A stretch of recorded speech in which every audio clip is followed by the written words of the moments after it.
Stell dir vor, du sitzt mit jemandem am Tisch. Er lächelt, er ist höflich, er wirkt sogar interessiert. Und trotzdem fühlst du dich, als würdest du gegen eine Glasscheibe reden. Du kommst nicht rein, du kommst nicht ran. Und dann passiert etwas Seltsames. Je netter du wirst, desto mehr zieht er sich zurück. Das ist Generation X. Heute klären wir, warum Gen X niemandem vertraut. Nicht, weil sie kalt sind, sondern weil ihr Kopf Nähe oft wie Gefahr behandelt. Und am Ende wirst du 3 Dinge verstehen. Erstens, den einen Moment, der bei Gen X das Misstrauen anschaltet, ohne dass sie es merken. Zweitens, warum Gen X manchmal hilft wie ein Held und trotzdem nichts von sich preisgibt. Und drittens, die eine Sache, die fast alle falsch machen, wenn sie Gen X öffnen wollen. Ich löse das alles auf und ich gebe dir am Schluss 3 Sätze, die bei Gen X nicht Druck auslösen, sondern Vertrauen. Aber bevor wir das Wie lernen, müssen wir kurz in das Warum. Denn gleich wirst du merken, Gen X misstraut nicht dir. Sie misstraut dem, was Vertrauen früher gekostet hat. Kapitel 1: Die freundlichste Distanz der Welt. Gen X ist oft nicht laut, nicht dramatisch. Sie kommen pünktlich. Sie halten Zusagen. Sie funktionieren. Und trotzdem, wenn du ihnen zu nahe kommst, wird es still. Kennst du das? Du erzählst etwas Persönliches, um Nähe aufzubauen. Und Gen X antwortet mit einem praktischen Tipp. Du erwartest, oh, das tut mir leid. Du bekommst, mach's so, dann klappt's. Und du denkst, warum fühlen die nicht mit? Warte kurz. Genau hier liegt die erste Illusion. Gen X fühlt oft sehr viel, aber sie zeigen es anders. Denn in ihrer inneren Welt gilt eine Regel. Gefühle machen angreifbar. Und jetzt eine Frage. Hast du schon mal erlebt, dass jemand dir nicht widerspricht? Aber du spürst trotzdem Widerstand. Das ist typisch Gen X.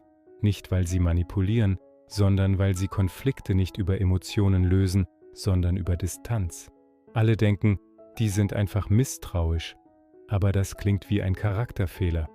Was, wenn Misstrauen bei Gen X eher ein Schutzsystem ist? Und hier kommt der erste kleine Haken für dein Gehirn. Gen X vertraut dir nicht, wenn du nett bist. Gen X vertraut dir, wenn du vorhersehbar bist. Das klingt trocken, aber es entscheidet alles. Gleich wird klar, warum. Bevor wir tiefer gehen, Gen X, grob, sind die, die zwischen 2 Welten groß wurden. Noch genug alte Härte, aber schon genug neue Freiheit. Nicht selten mit einer Botschaft im Hintergrund. Reiß dich zusammen, mach keine Szene. Du schaffst das. Klingt wie Stärke, fühlt sich aber oft an wie, du bist allein. Und damit öffne ich die erste große Schleife. Warum Gen X Loyalität manchmal über Liebe stellt. Du wirst das später sofort in Beziehungen erkennen. Und hier die zweite Schleife. Warum Gen X dich testet, ohne dass du einen Test bemerkst. Du denkst, ihr habt einfach Kontakt. In Wahrheit läuft etwas im Hintergrund. Und dritte Schleife, die Falle, warum Überreden bei Gen X meistens das Gegenteil bewirkt. Die lösen wir später auf. Aber jetzt müssen wir dahin zurück, wo das Schutzsystem gebaut wurde. Kapitel 2: Kindheit ohne Geländer. Stell dir eine Szene vor. Nicht kitschig, eher normal für viele damals. Ein Kind kommt nach Hause, Schlüssel um den Hals, die Wohnung ist still, Fernseher an, Essen irgendwie. Nicht, weil die Eltern nicht lieben, sondern weil sie arbeiten, weil es so war. Und dieses Kind lernt nicht, ich bin frei. Es lernt, ich darf niemanden brauchen. Das ist die erste Wurzel des Misstrauens.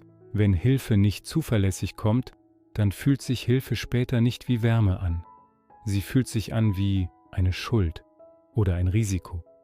Hast du schon mal gehört, wie Gen X Sätze sagt wie, passt schon, ich krieg das hin, schon okay. Und du merkst, das ist keinem okay. Das ist ein Deckel. Und jetzt kommt ein psychologischer Kern ohne Fachchinesisch. Wenn du als Kind oft allein regulieren musstest, Angst, Stress, Scham, dann wird Kontrolle später deine Beruhigung. Kontrolle ist dann nicht Arroganz. Kontrolle ist ein Beruhigungsmittel. Und jetzt der Punkt, der wehtun kann. Gen X wird oft gelobt für genau das, was sie kaputt macht. Du bist so stark. Und du brauchst niemanden. Du kommst immer klar. Das klingt wie ein Kompliment, aber innerlich speichert Gen X. Wenn ich stark bin, werde ich nicht verlassen. Und hier beginnt das Problem. Wenn du glaubst, dass Stärke dich schützt, dann fühlt sich Vertrauen an wie Schwäche. Und Schwäche fühlt sich an wie Gefahr. Gleich erzähle ich dir eine Szene, in der du das sofort spürst. Und darin steckt ein Detail, das fast alle übersehen. Kapitel 3. Der 3-Minuten-Rettungsanker. Die Szene, die alles erklärt. Ich erzähle dir eine Geschichte. Eine Mischung aus vielen echten Dynamiken. Nennen wir ihn Markus, 54. Ruhig, präzise, keine großen Worte. Markus arbeitet seit Jahren im selben Team. Er ist der Dinge rettet, bevor sie brennen. Ein neuer kommt dazu. Jonas, 29. Offen, warm, freundlich. Jonas will Verbindung. Er bringt Kaffee mit. Er sagt, wenn was ist, sag's einfach. Markus lächelt, höflich und innerlich. Bleibt eine Tür zu. Ein paar Wochen später passiert ein Fehler. Jonas gerät unter Druck. Er sagt leise, ich glaube, ich habe Mist gebaut. Markus schaut ihn an. Kein Vorwurf, kein Drama, nur, okay, ich kümmere mich. Jonas ist erleichtert. Er denkt, wow, Markus ist ein guter Mensch. Am nächsten Tag im Meeting sagt Jonas locker, zum Glück hat Markus geholfen, sonst wäre das richtig schief gegangen. Nett gemeint, oder? Markus sagt nichts. Aber in ihm passiert etwas, weil Markus nicht Dankbarkeit hört. Markus hört, jetzt wissen alle, dass ich gebraucht wurde. Und genau das triggert bei vielen Gen X Sichtbarkeit. Nicht, weil sie geheimnisvoll sein wollen, sondern weil Sichtbarkeit früher oft bedeutete, angreifbar sein. Nach dem Meeting sagt Markus leise zu Jonas, sag sowas nicht vor allen. Jonas lacht. War doch positiv. Markus, für dich, nicht für mich. Bäm, da ist der Punkt. Gen X hat gelernt. Wenn andere wissen, wo du stehst, können sie dich drücken. Vielleicht nicht heute, aber irgendwann. Und jetzt öffne ich eine Mikroschleife.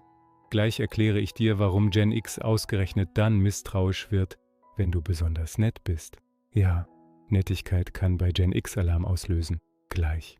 Aber zuerst Markus und Jonas zeigen uns etwas Wichtiges. Gen X bewertet Nähe nicht nach Worten. Gen X bewertet Nähe nach Risiko. Und jetzt frag dich kurz, wer in deinem Leben reagiert empfindlich auf zu viel Aufmerksamkeit, selbst wenn sie positiv ist? Vielleicht ist es Gen X, vielleicht bist du es. Und am Ende dieser Szene bleibt eine Frage, wenn Markus dir nicht vertraut, was müsste passieren, damit er es doch tut? Die Antwort ist nicht noch netter sein. Und genau das ist der nächste Schritt. Kapitel 4. Vertrauen ist kein Gefühl, es ist ein System für. Viele Menschen ist Vertrauen ein Gefühl. Du spürst Nähe, dann öffnest du dich. Für Gen X ist Vertrauen oft ein System, eine Prüfung über Zeit. Nicht bewusst böse, eher automatisch. Hast du mal bemerkt, wie Gen X beobachtet? Still, genau. Sie merken sich, ob du über andere lästerst, denn dann lästerst du irgendwann über sie. Sie merken sich, ob du heute eine Version von dir bist und morgen eine andere. Gen X glaubt nicht an große Sätze. Gen X glaubt an Muster. Und jetzt der unangenehme Teil. Wenn du Gen X schnell Nähe geben willst, interpretieren sie das oft als Druck. Nicht, weil du Druck machst, sondern weil Nähe bei ihnen im Kopf gekoppelt ist mit „Jetzt erwartet jemand etwas von mir“. Und hier kommt die Falle, die ich am Anfang angekündigt habe. Wenn du Gen X überreden willst, sich zu öffnen, hören sie nicht Liebe. Sie hören, ich will etwas. Und sobald Gen X das hört, geht das Schutzsystem an. Warte kurz. Gleich drehen wir die Perspektive. Denn bis hierher klingt es, als sei Gen X einfach misstrauisch, als wäre das ihr Charakter. Aber jetzt kommt der Twist. Kapitel 5. Midpoint Twist. Gen X misstraut nicht dir. Gen X schützt etwas Heiliges. Hier ist der Twist. Gen X misstraut nicht, weil sie an das Schlechte glauben. Gen X misstraut oft, weil sie an etwas anderes glauben. Verantwortung. Viele Gen X haben früh gelernt, wenn du dich auf jemanden verlässt und der fällt weg, dann bricht alles. Also tragen sie lieber selbst. Und jetzt wird Misstrauen plötzlich verständlich. Es ist nicht, ich traue dir nicht, weil du schlecht bist. Es ist eher, ich traue dem Zustand nicht, in dem ich dich brauche. Das ist der Satz, den Gen X selten sagt, aber oft lebt. Wenn ich unabhängig bleibe, bleibe ich sicher. Und deshalb passiert das Paradox. Gen X hilft dir. Gen X ist loyal. Aber Gen X erzählt dir nichts. Warum? Weil Offenheit in ihrer Logik nicht Nähe bedeutet, sondern Verlust von Kontrolle. Und Kontrolle war ihre Sicherheit. Und jetzt schließe ich eine Schleife. Warum Gen X manchmal hilft wie ein Held, Dietzen, und trotzdem nichts preisgibt. Weil Hilfe bei Gen X oft Liebe ist, aber Liebe in Form von Handeln, nicht in Form von Reden. Und jetzt eskaliert es. Was passiert, wenn jemand alles trägt, alles kontrolliert, alles aushält? Er wird irgendwann leer. Oder hart. Oder plötzlich weg. Und damit sind wir beim nächsten Kapitel. Dem Teil, der Beziehungen zerstört, weil er von außen plötzlich wirkt. Kapitel 6. Die Auslöser. Wann Gen X sofort auf Abstand geht. Wenn du Gen X im Leben hast, gibt es 3 klassische Auslöser, die sofort Distanz erzeugen. Auslöser. 1. Inkonsequenz. Heute warm, morgen kalt. Heute, wir sind wichtig, morgen keine Antwort. Für dich ist das Alltag. Für Gen X ist das ein Muster. Und Muster sind gefährlich. Kurze Frage. Bist du zuverlässig in Kleinigkeiten? Oder nur, wenn du in Stimmung bist? Gen X merkt das. Immer. Auslöser 2. Öffentliche Sichtbarkeit. Nicht nur bloßstellen, auch Positives herausstellen. Schaut mal, wie toll er geholfen hat.